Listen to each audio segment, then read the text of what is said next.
I heard that is a big derby, a great environment, big rivalry.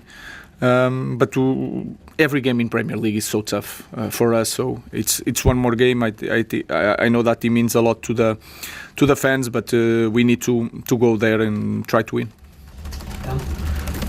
Ruben, I just wonder, bigger picture-wise, when you look at where the club were at post-Europa League final, 6 months on to be sixth, 3 points off the top 4 place. In the bigger picture, are you happy with the progress the team has made as you start 2026? I think we are playing better. When we have the full squad, we are clearly attacking better.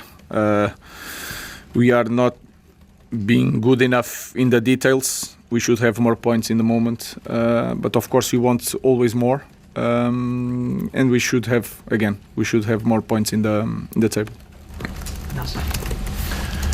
Daniel, Ruben, Daniel Farke's Leeds now are a very different team than they were maybe 2 or 3 months ago. How difficult is this game going to be? They have a lot of pace, and sometimes we struggle with pace. They are confident, but we prove that we can win any game in any situation, in every context.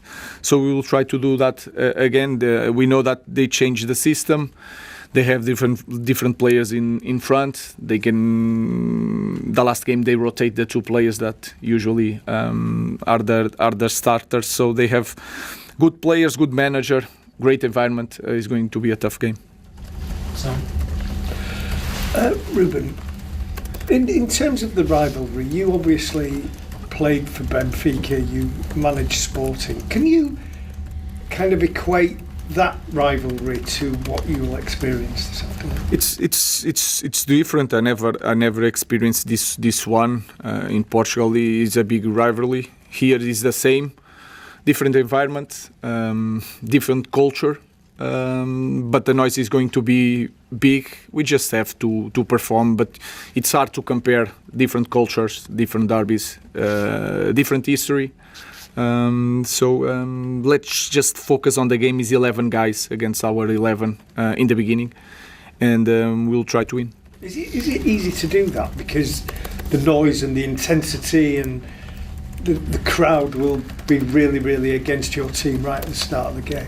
When you play for Manchester United, you need to be ready for everything, and you guys have the best league in the world. That every game now, and you see, every week is a lot of draws. You never control. You never understand what is going to happen in the end of that week. So it's going to be tough, but it's always tough nowadays in Premier League.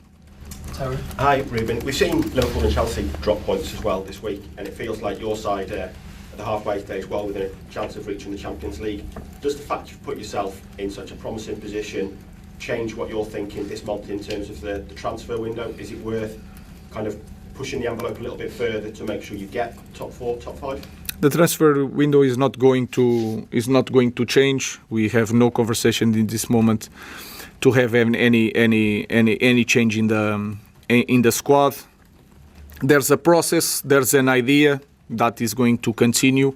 We are near the places of Champions League, but we are near also for like 8 teams behind us. So let's focus on the next game, just that, and our focus is to win the next game. Chris and then Samuel. Hi Ruben. You played some very young players in the last few games, Fletcher, Lacey and Ansato. Given the hostile nature of the environment on Sunday, will that impact your selection at all?